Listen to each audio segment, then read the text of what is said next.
आज फिर सुनते हैं स्वागता जी से नचिकेता की दूसरी वर क्या देते हैं यमराज। स्वागता जी शुरू कीजिए। हरिओम अर्पिता। हरिओम सभी योगियों को। हरिओम।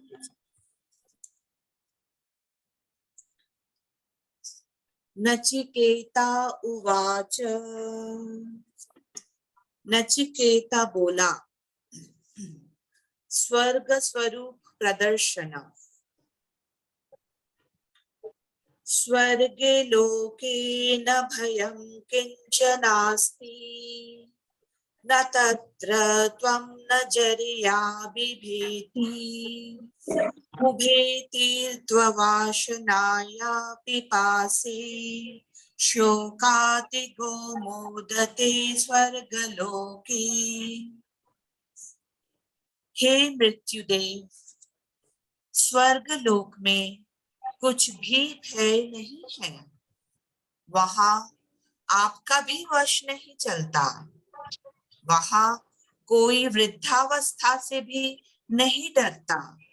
स्वर्गलोक में पुरुष भूख प्यास दोनों को पार करके शोक से ऊपर उठकर आनंदित होता है।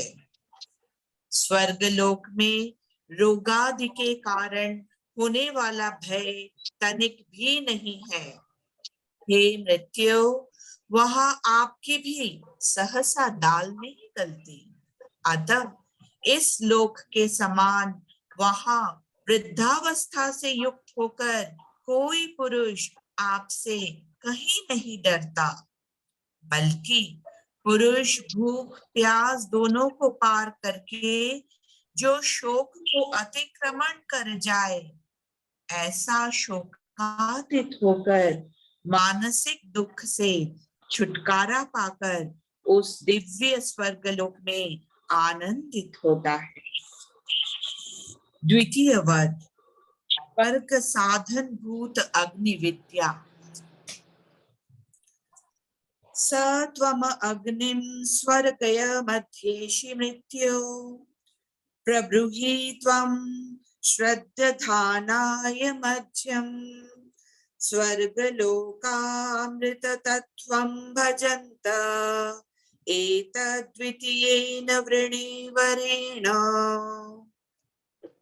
हे मृत्यु, आप स्वर्ग के साधन भूत अग्नि को जानते हैं, सो मुझ श्रद्धालु के प्रति उसका वर्णन कीजिए, जिसके द्वारा स्वर्ग को प्राप्त हुए पुरुष अमृतत्व को प्राप्त करते हैं।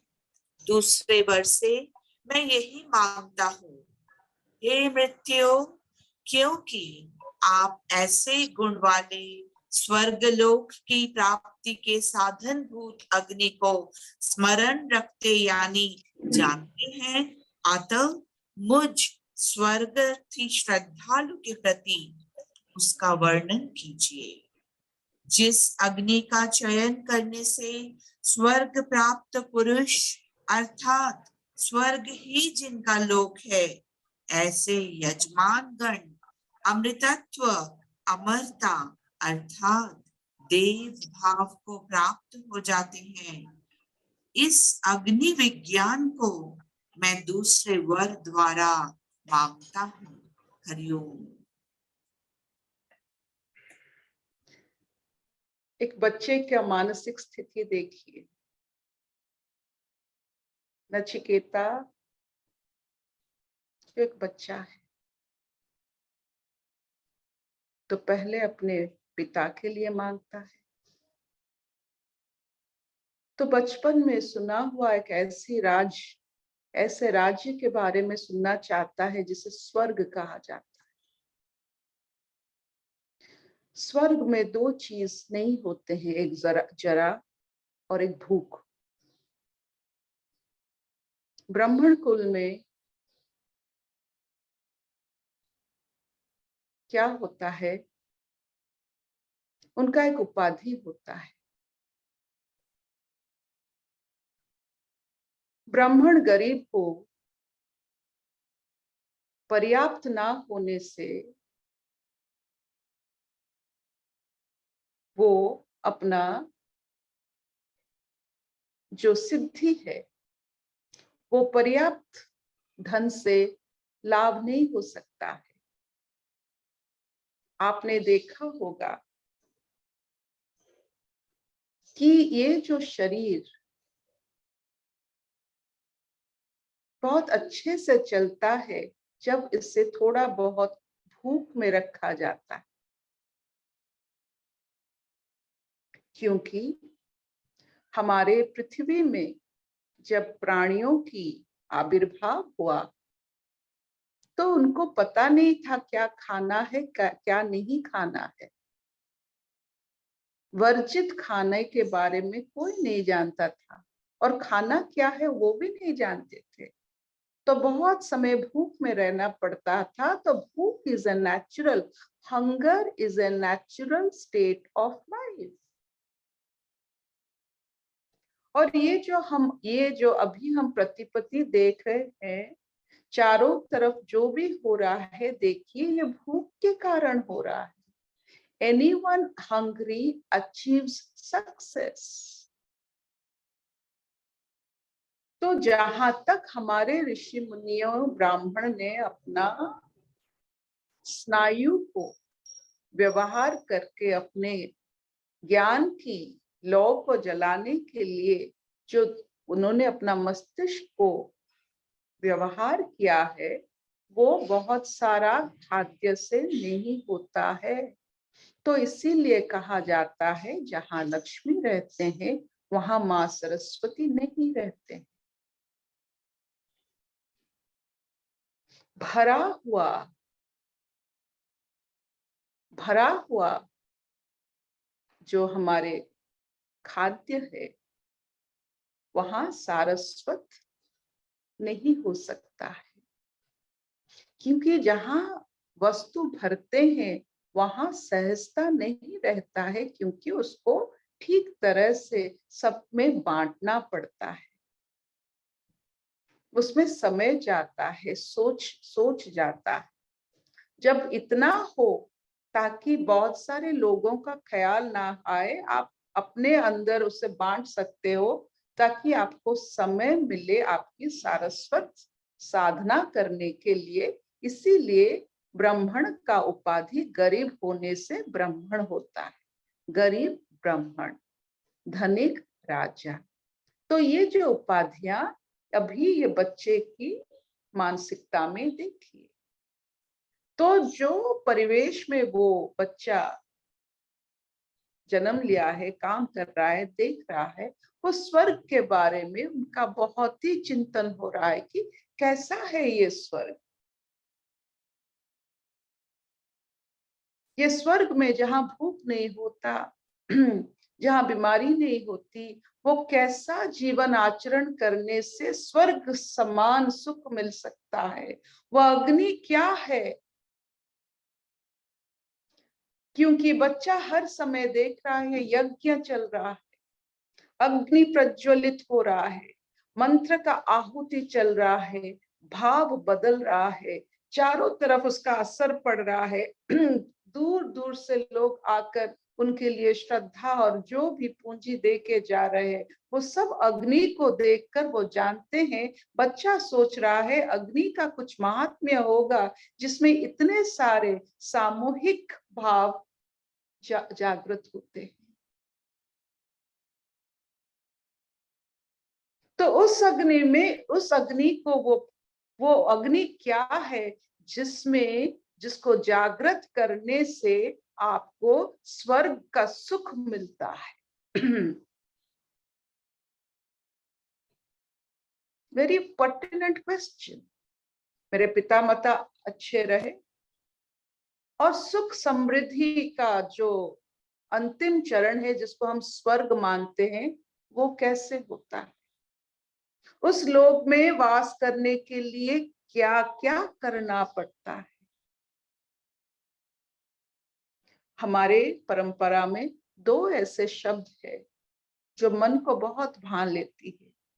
जो इंद्रियों की सुख का पराकाष्ठा चाहते हैं वो स्वर्ग मान लेते हैं, वो स्वर्ग जाना चाहते हैं।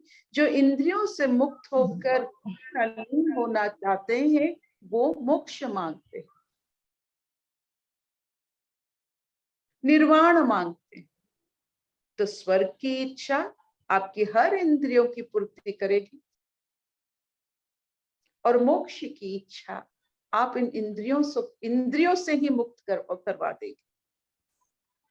तो अभी ये बच्चा अपने परिवेश के कारण पूछ रहा है कि कौन से अग्नि को प्रज्वलन करने से स्वर्ग की महिमा लाभ होती है। शायद कल फिर धर्मराज यमराज इसके बारे में कहेंगे। आज इतना काफी है कि आप भी क्या स्वर्ग के लिए लालायत है। आप जरा से भूख से मुक्त होना चाहते हैं, आप चिरंजीवी होना चाहते हैं। आपको वो अग्नि चाहिए, वो विद्या चाहिए, वो ज्ञान चाहिए जिसमें आप इंद्रिय पूर्ति, वासना पूर्ति करना चाहते हैं। तो आपको क्या स्वर्ग की लालच है?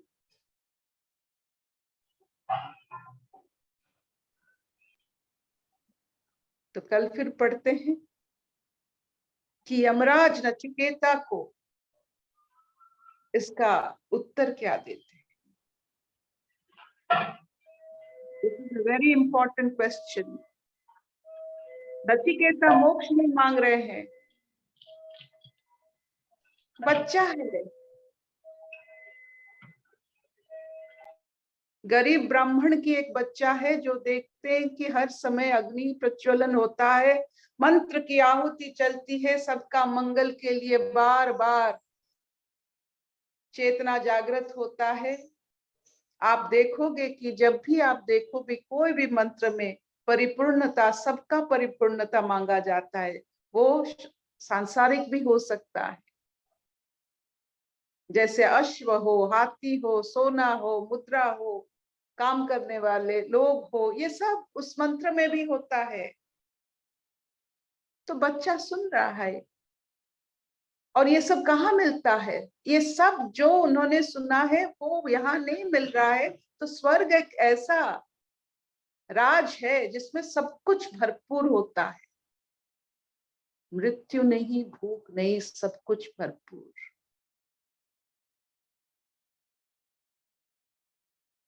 कल फिर सुनते हैं।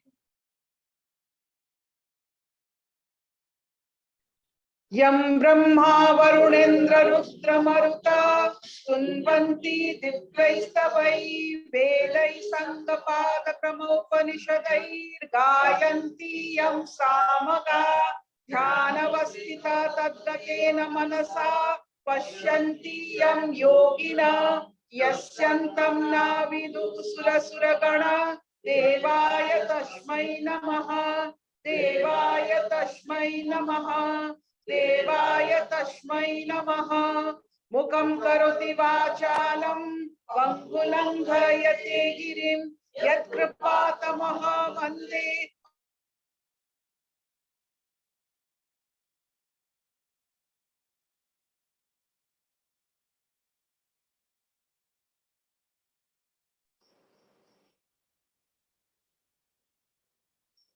अभिनानी चौड़िबो।